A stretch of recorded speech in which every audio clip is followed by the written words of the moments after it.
গ্রামের নবীন খুড়ো ছেলে ছোকরাদের নিয়ে রোজকার মতো আড্ডার আসর জমিয়েছে। সূর্য তখন পশ্চিম আকাশে ঢলে পড়ছে আস্তে আস্তে। সবার মাঝে গোপাল বলল, খুড়ো, অনেকদিন হলো ভালো গল্প শুনিনি। একখানা জম্পিস করে আসলে গপ্প শুরু করো দেখি। গপ্প শুনবি? তেমন যে কিছুই মনে পড়ছে না এখন। আরে খুড়ো, তোমার ওই বিড়িখানায় একখানা লম্বা টান দিয়ে মনে করো না একটু, একটা না একটা কিছু মাথা থেকে ঠিক বেরোবেই। নবীন খুড়ো বেশ অনেকক্ষণ ভাবল, তারপর সত্যি সত্যি একটা বিড়ি ধরিয়ে টান দিল কয়েকবার। তারপর বলল, এই যে মাথায় একখানা ঘটনা, তবে এ গপ্প কিন্তু ভূতের গপ্প। ভূতের নাম শুনেই গোপাল উত্তেজিত হয়ে উঠল। তারপর বলল, আরে এই আষাঢ়ের সন্ধেবেলায় ভূতের গপ্প? উফ, ফাটাফাটি ব্যাপার একেবারে। শুরু করো খুড়ো, শুরু করো। বলছি রে বাপ, বলছি। বলেই আরও কয়েকবার বিড়িখানায় লম্বা টান মেরে সেটা ফেলে দিল। তারপর সে বলতে শুরু করলো, তা তোরা সবাই নিশ্চয়ই শ্যামখুড়োর নাম শুনেছিস? শ্যামখুড়ো মানে সেই রক্তচোষা লোকটা যে মানুষকে টাকা ধার দিয়ে জমি জায়গা ছিনিয়ে নিত? হ্যাঁ, একদমই ঠিক। বাবার কাছে এই গল্প অনেকবারই শুনেছি। ওরে বাপ, তোরা যেটা শুনেছিস ওটা অর্ধেকেরও কম। পুরো ঘটনাটা শোন, তবে বলি। বেশ রহস্যময় ব্যাপার ঘটেছিল সেইবার। তখন আমার বয়স এই 25 কি 26 হবে। তোরা তখন দুধের শিশু একেবারে। সেকালে গ্রামে কারেন্ট ছিল না, সবাই বাতি হ্যারিকেনের ওপর ভরসা করেই দিন কাটাতো। সেই সময়টা বেশ সুন্দর ছিল। এদিক ওদিক তাল আর নারকেল গাছ, ফাঁকা মাঠ, ছোট ছোট কুঁড়েঘর। মানুষ এই নীলকুঠি গ্রামে যে যার মতো বসবাস করত। অপরের সংসারে অত নাক গলাতো না। সেই সময় এই নীলকুঠিতে বিশাল এক অত্যাচারী লোক, মানে ওই শ্যামাপ্রসাদ মুখুজ্জে বাস করতেন। লোকে তাকে সবাই শ্যামখুড়ো বলেই ডাকত। তার ছিল সুদের কারবার। লোককে টাকা ধার দিত, আর কায়দা করে বেশি টাকার সুদ নিত লোকজনের কাছ থেকে। না দিতে পারলে জোর করে জমি জায়গা কেড়ে নিত। অন্য খারাপ দোষও ছিল লোকটার। অনেক সময় জোর করে মেয়েদের ঘর থেকে তুলে নিয়ে গিয়ে বিয়েও করে ফেলত। গ্রামের মানুষ তার জ্বালায় বিরক্ত হয়ে উঠেছিল একেবারে। তা একদিন সন্ধেবেলায় আমি আমার দলবল নিয়ে বসে আড্ডা দিচ্ছিলাম। হঠাৎ গ্রামে হইচই শুরু হলো। আমি ব্যাপারটা ঠিক বুঝে উঠতে পারলাম না। তখন দেখি আমাদের খবরদাতা মানে নিতাই হঠাৎ হাঁপাতে হাঁপাতে এসে হাজির হলো। কী রে নিতাই, হাঁপাচ্ছিস কেন বলতো? আর গ্রামে হঠাৎ হইচই শুরু হলো কেন? আরে নবীনদা, সেটা বলবো বলেই তো দৌড়ে এলাম। ওই শ্যামখুড়ো আজ সন্ধেবেলায় এই কারা যেন তাকে মেরে এই নদীর জলে ভাসিয়ে দিয়ে গেছে। শিবেন মাঝি মাছ ধরতে গিয়ে তার লাশটা জলে ভাসতে দেখেছিল। ভয়েতে সে পালিয়ে এসে খবরটা দিল আমাদের। আমরা গেছিলাম নদীর পাড়ে, কিন্তু কিছুই দেখতে পাইনি। এই জানি না, মনে হয় লাশটা জলের স্রোতে ভাসতে ভাসতে অন্য কোথাও চলে গেছে। ব্যাপারটা নিমেষের মধ্যেই গ্রামে রটে গেল। শ্যামখুড়ো মরেছে এই নিয়ে লোকজন আনন্দে মেতে উঠল একেবারে। লোকটা কম অত্যাচার যে করেনি। তাই তো তার মারা যাবার খবর শোনা মাত্রই গোটা গ্রামবাসী ঘরে ঘরে ধূপধুনো দিয়ে মায়ের পুজো করতে শুরু করলো। তার দেহ সৎকার নিয়েও কেউ তেমন মাথা ঘামালো না। পরের দিন আমরা আড্ডার আসরে এইসব নিয়েই আলোচনা করছিলাম। হঠাৎ আমাদের দলের একজন আমাকে একটা প্রশ্ন করে উঠল। আচ্ছা নবীন, ওরম লোককে কে খুন করলো বল দেখি? শ্যামখুড়ো জীবনে কত খারাপ কাজ করেছে, তার যে কম শত্রু ছিল না জীবনে। তাদের মধ্যেই কেউ হয়তো তাকে খুন করেছে। এটা হওয়াটা আশ্চর্যের কিছুই না। আজ না হয় কাল, একদিন না একদিন এটা তো হবারই ছিল। যাকগে, সেসব আপদ বিদায় হয়েছে, এটাই যথেষ্ট। হ্যাঁ, তবে তার লাশটা যে পুলিশ পর্যন্ত খুঁজে বের করতে পারলো না, এটা কিন্তু বড় খারাপ ব্যাপার হলো। এর জন্যে না জানি আবার কোন বিপদে গ্রামে আসতে চলেছে। আরে কি যাতা বলছিস? কি বিপদ হবে? জলের স্রোতের লাশটা কে জানে কোথায় ভেসে গেছে, এতে বিপদের কি আছে আবার? হ্যাঁ, আরে নবীন, তুই বুঝতে পারছিস না, দেহটা সৎকার হলো না যে। লোকটা এমনিতেও বদলোক ছিল, তার ওপর এমনভাবে মরল যে দেহটাই খুঁজে পাওয়া গেল না। বিপদের আশঙ্কা তো থেকেই যাচ্ছে, তাই না? তা একদিক দিয়ে ঠিকই বলেছিস, কিন্তু এতে কারি বা কি করার আছে বল? ছাড় এসব, এখন রাত হয়েছে, এবার উঠতে হবে আমাদের। তোরাও যা, আজকের মতো বাড়ি যা। সেদিনের মতো আমরা যে যার বাড়ি চলে গেলাম। এরপর বেশ কয়েকদিন স্বাভাবিকভাবেই কাটলো। লোকজন বেশ ফুর্তিতে বসবাস করতে শুরু করলো। কোনো রকম কোনো বিপদের আশঙ্কা কেউই টের পেল না। আমরাও ভাবলাম হয়তো আর কিছু হবে না, কিন্তু সেই ভাবনা যে ভুল ছিল সেটা জানতে পারলাম বেশ কদিন পরে। একদিন সন্ধ্যাবেলায় শিবেন মাঝি গ্রামের বাঁশবাগানের রাস্তা দিয়ে হেঁটে তার বাড়ি ফিরছিল। হঠাৎ মাঝ বরাবর এসে তার কেমন যেন মনে হলো দূরের ওই ঘুপসি অন্ধকারের মধ্যে কে যেন একটা পিছন ফিরে বসে আছে। সে একবার হাঁক দিল তাকে। এই, কে রে? কে ওখানে? তোরা শোধ রাবি না দেখছি, সন্ধে হতে না হতেই নেশা করতে চলে গেছিস, হ্যাঁ? শিবেন মাঝি কাছে গিয়ে ডাকাডাকি শুরু করলো এবার। এই, কে রে? কে তুই? হঠাৎ সেই মূর্তি তার দিকে ফিরে তাকালো। ওটা ছিল নেবু খেপা। লোকটা এই গ্রামেই থাকতো। তার চোখগুলো লাল টকটকে তখন, মুখে কার যেন একটা আধ খাওয়া হাত। নেবু খেপা একটু পাগল গোছের ছিল।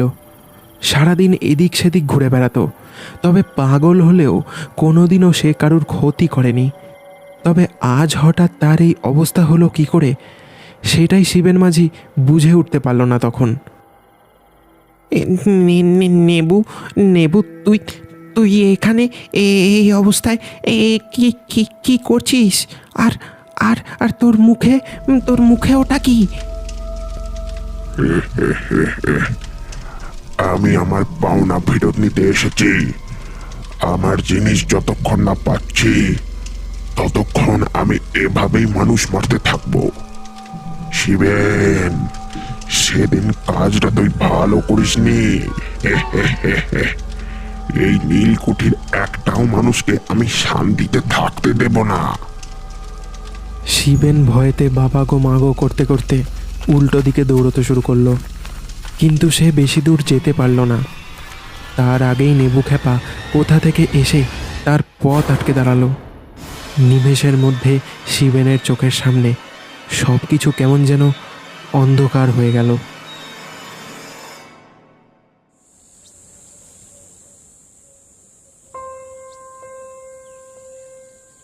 পরের দিন সকালে লোকজন ভিড় করল বাঁশবাগানের মাঝে। দেখল চাপ চাপ রক্ত, হাড়গোড় আর বেশ কিছু অংশ পড়ে আছে। বাঁশবাগানের এই দৃশ্য দেখে সবারই কেমন যেন গাটা ভারী হয়ে গেল। এর আগে এমন কোনো কিছু কেউই দেখেনি। সেদিন সন্ধ্যাবেলায় শিবেন মাঝির বাড়িতে ভানু জেলে এসে হাজির হলো। শিবেনের বাড়িটা ছিল একটা নিরিবিলি ফাঁকা জায়গায়। ভানু শিবেনের আড্ডার সাথী ছিল। প্রায় সময় তারা দুজন বাড়ির দাওয়ায় বসে আড্ডা দিত। সেদিনও ভানু শিবেনের সাথে আড্ডা জমাবে বলেই তার বাড়ি গেছিল। শিবেন, এই শিবেন, কোথায় গেলি রে? কারুর কোনো সারা শব্দই পেল না সে। বাড়িটাও কেমন যেন ঝিম মেরে দাঁড়িয়ে রয়েছে। চারিদিক কেমন যেন নিঝুম। ভানু আরও জোরে চিৎকার করে শিবেনকে ডাকাডাকি শুরু করলো। কিছুক্ষণ পর শিবেন বাইরে বেরিয়ে এলো। তার চোখ মুখ কেমন যেন থমথমে দেখাচ্ছে। আরে কোথায় ছিলি? কখন থেকে ডাকছি, ওদিকে জানিস না কি হয়েছে? তাড়াতাড়ি চল এখন আমার সাথে। ওই বাঁশবাগানের শেষ প্রান্তে আজ সন্ধেবেলায় নেবু খেপার মৃতদেহ পাওয়া গেছে। এই কথা শুনে তার যেন কোনো কিছুই মনে হলো না। ভাবশূন্য মুখটা নিয়ে সে একইভাবে দাঁড়িয়ে রইল। হঠাৎ শিবেনের গা থেকে একটা পচা দুর্গন্ধ বেরোতে শুরু করলো। সেটা ভানুর নাকে এসে লাগা মাত্রই তার গাটা যেন গুলিয়ে উঠল। ইস, কি পচা গন্ধ! এ কি রে শিবেন, এই তুই কি পচা মাছটা জানলি নাকি? এ বাবারে, এ কি গন্ধ!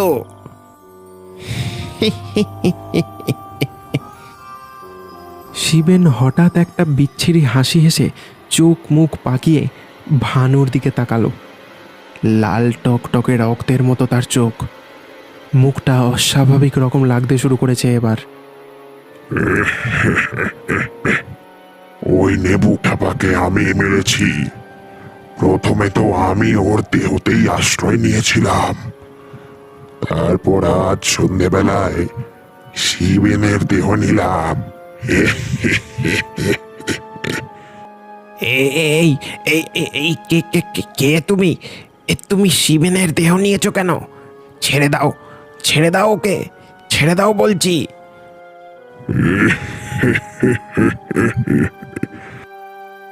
আমার অনেক হিসাব বাকি আছে এই গ্রামে। যতক্ষণ না আমি আমার জিনিস ফেরত পাচ্ছি, ততক্ষণ পর্যন্ত আমি এই গ্রামেই থাকবো। ইহ, ইহ, ইহ, ইহ। কেউ বাঁচবে না আমার হাত থেকে। ভানু আর দাঁড়ালো না, দুদ্দার করে কোনো রকমে সে ওই জায়গা ছেড়ে পালালো।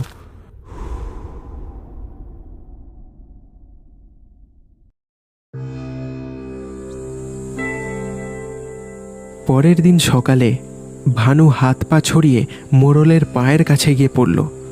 মাথার চুল ছিঁড়তে ছিঁড়তে পাগলের মতো হাবভাব করে সে বলে উঠল, মোড়ল, ও মোড়ল, আমি আমি কাল রাতে কি দেখেছি তা বললে হয়তো বিশ্বাস করবে না।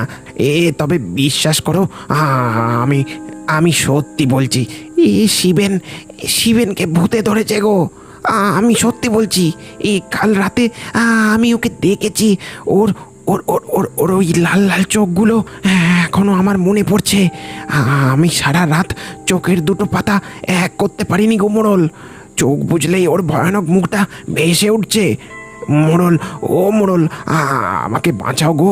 ও নেবুকে মেরেছে, আমাকেও মেরে ফেলবে। এরপর এরপর এক এক করে সবাইকে মেরে ফেলবে ও।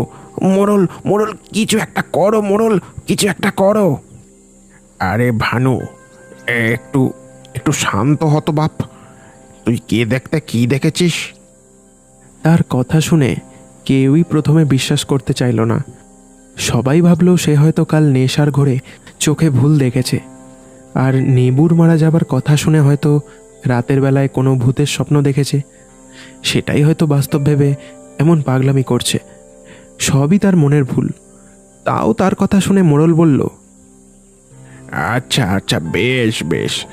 ভানুর কথা কতটা সত্যি সেটা তো শিবেনের বাড়ি গেলেই বোঝা যাবে। এই চলো তো, চলো তো সবাই, চলো আমার সাথে, দেখে আসি কি ব্যাপার। এরপর সবাই একসাথে শিবেনের বাড়ি গিয়ে হাজির হলো। সেখানে গিয়ে দেখল সত্যি বাড়ির দাওয়ায় চাপ চাপ রক্ত পড়ে আছে। বাড়ির আশেপাশে কিসের একটা বোঁটকা গন্ধ ছড়িয়েছে।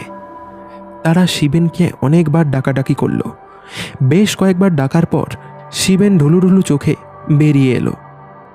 কি কি কি হয়েছে কি? তোমরা আমার বাড়ির সামনে এভাবে ভিড় করেছো কেন? শিবেন বাড়ির বাইরে বেরোতেই সেই পচা গন্ধটা আরও যেন বেড়ে গেল।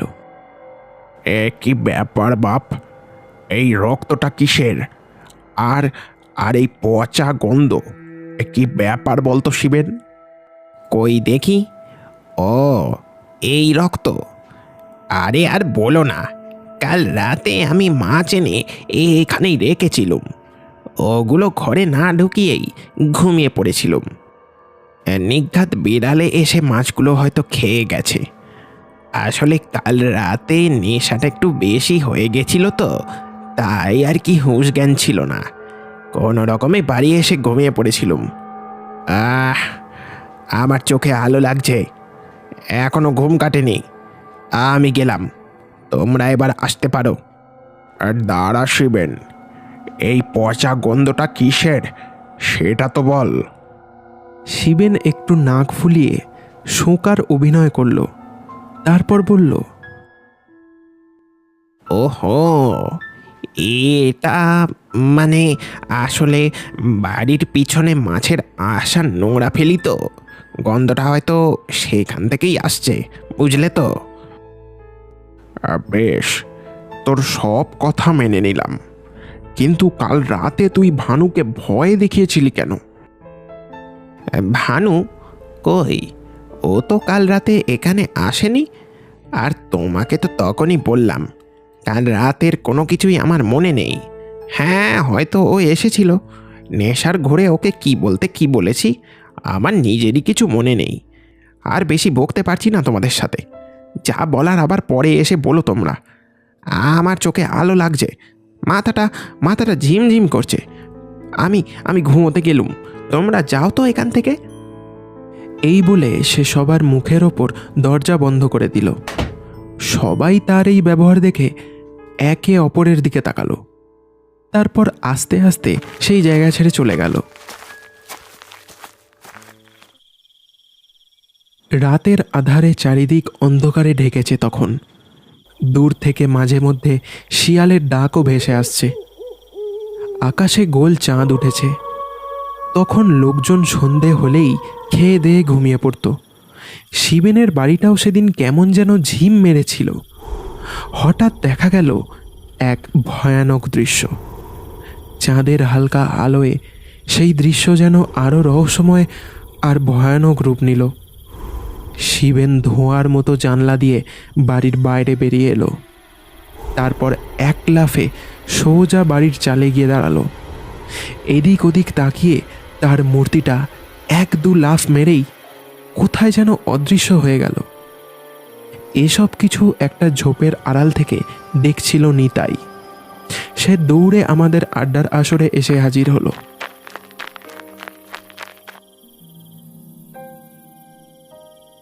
কি রে নিতাই, কি হলো? নিতাই সব কিছু আমাদের বলল। সব শুনে এবার আমারও একটু যেন ভয় লাগলো। না, ব্যাপারটা ভালো ঠেকছে না।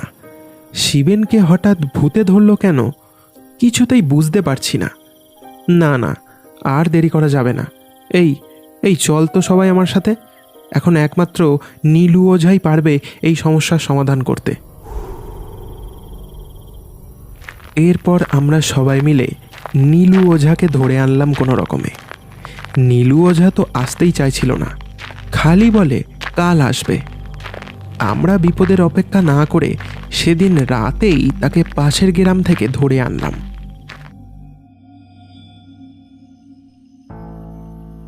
তখন রাত প্রায় 12টা। আমি আমার দলবল নিয়ে নীলু ওঝাকে সঙ্গে করে সোজা শিবেন মাঝির বাড়ির সামনে গিয়ে দাঁড়ালাম। পচা দুর্গন্ধটা তখনও বাড়ির আশপাশ থেকে ভেসে আসছিল। এটা কোনো মাছ বা মরা জন্তুর গন্ধ না, তোরা ঠিকই বলেছিলি, শিবেনকে কোনো আত্মা ভর করেছে। তোরা সবাই সরে যা, আমাকে আমার কাজ করতে দে। এরপর নীলু ওঝা আমাদের সামনেই ছক কেটে ধ্যানে বসলেন। তার মন্ত্র শুনেই শিবেন দরজা খুলে বেরিয়ে এলো। এতক্ষণ আমরা কারুর কথায় তেমন বিশ্বাস করছিলাম না, কিন্তু সেই সময় আমরা যা দেখলাম তাতে আমাদের বুকের রক্ত যেন জল হয়ে গেল। দেখলাম শিবেনের শরীরটা কেমন যেন দড়ির মতো পাকিয়ে গেছে। মুখের দিকে তাকানো যাচ্ছে না। এত ভয়ানক মুখ কোনো মানুষের হতে পারে না। চোখের মধ্যে লাল লাভার মতো আগুন জ্বলছে তার। উফ, সে কি ভয়ানক রূপ! ভয়েতে আমরা একে অপরের গায়ে গা লাগিয়ে পাথরের মতো দাঁড়িয়ে রইলাম শুধু। কিরে নিল, আমাকে তাড়াতে এইছিস এখানে? তোর ওই ছাই পাশে আমার কিচ্ছু হবে না রে। যতক্ষণ না আমি আমার পাওনা টাকা ফেরত পাচ্ছি ততক্ষণ আমি এই গ্রামেই থাকবো।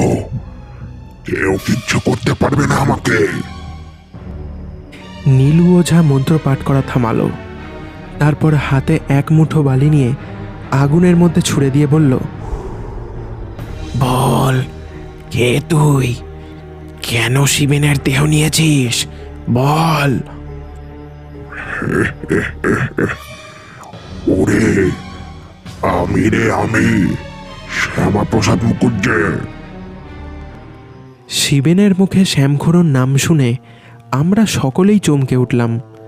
শ্যামখুড়ো তো অনেকদিন আগেই খুন হয়েছিল, তবে কি তার আত্মা শিবেনের ওপর ভর করল? কেন ফিরে এসেছিস তুই? কি চাস? ওরে, এই গ্রামের অনেক মানুষকে আমি টাকা ধার দিয়েছিলাম, কিন্তু একটা টাকাও ফেরত পেলুম না। তার আগেই আমি খুন হলাম। আমার দেহটাও কেউ সৎকার করলো না ভালো করে। শিবেনের দেহেতে তুই কি করে ঢুকলি বল? তোরা কি ভেবেছিস শিবেন এখনো বেঁচে আছে? ওকে তো অনেক আগেই আমি মেরে ফেলেছি। সবার প্রথমে আমি নেবু খ্যাপার দেহতে আশ্রয় নিই। নেবু সেদিন সন্ধেবেলায় নদীর পাড়ে ঘুরতে ঘুরতে আমার লাশের কাছে এসে পড়েছিল। আমার লাশটা শিয়ালে খাচ্ছিল টুকরে টুকরে। কেউ আমার দেহ সৎকার পর্যন্ত করলো না। তখন আমি নেবুর শরীরে বাসা বাঁধলাম। তারপর ওই বাঁশ বাগানে আশ্রয় নিলাম। এরপর সেদিন রাতে শিবেন যখন ওই বাঁশ বাগান দিয়ে বাড়ি ফিরছিল, তখন আমি নেবুর দেহ ছেড়ে শিবেনের দেহ নিলাম, যাতে আমি খুব সহজেই এই গ্রামে ঢুকতে পারি।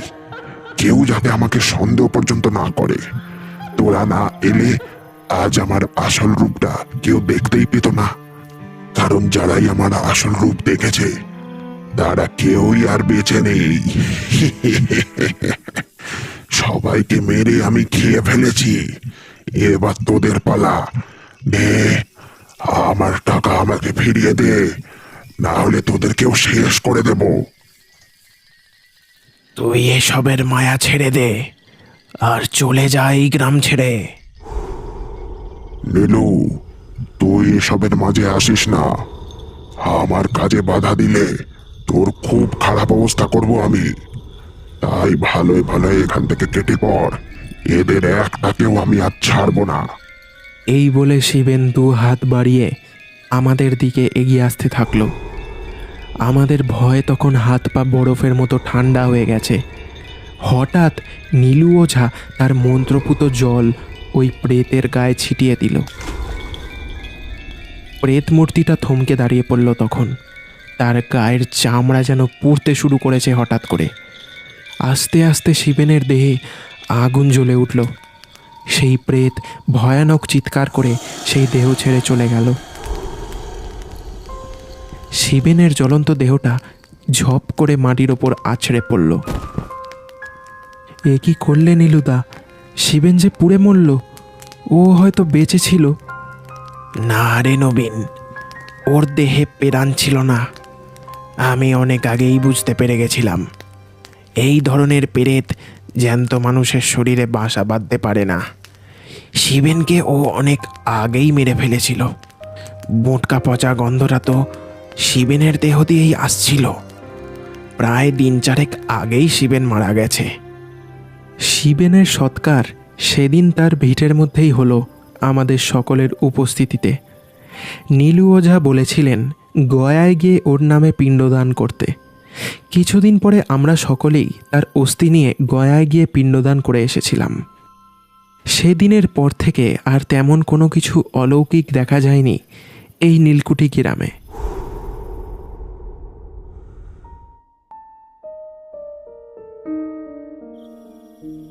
নবীন খুড়োর এই গপ্প শুনে ছেলে ছোকরাগুলো একেবারে চুপ মেরে গেছিল। পরিস্থিতি স্বাভাবিক করার জন্য নবীন খুড়ো একটু হেসে বলল, তা কে বাপেরা, কেমন আষাঢ়ে গপ্প দিলুম বল? হ্যাঁ গো খুড়ো, তোমার গল্প শুনে তো আমাদের মুখের কথাই হারিয়ে গেছে। সে কি রে বেটা? খুড়ো, এ ঘটনা কিছুটা মায়ের কাছে শুনেছিলাম ছোটবেলায়, তবে আসল ঘটনাটা শুনে এতদিন পরে এটাই জানতে পারলাম যে এই গল্পের আসল নায়ক তো তুমিই ছিলে। সেদিন তুমি বুদ্ধি করে যদি নীলু ওঝাকে না ডাকতে, তাহলে যে কি হতো কে জানে। আরে না রে বাপু, তেমন কোনো ব্যাপার না। আমি না করলে অন্য কেউ নিশ্চয়ই এই সমস্যার সমাধান করতো। কি তাই তো গোপাল? এরপর এই ঘটনা নিয়েই আলোচনায় মেতে উঠল গোপালের দলটা। নবীন খুড়ো চুপ করে বসে তাদেরকে দেখে গেল শুধু। আবারও একটা মনোরম আষাঢ়ের সন্ধ্যা নবীন খুড়োর গল্প শুনে কাটল এই নীলকুঠি গ্রামে।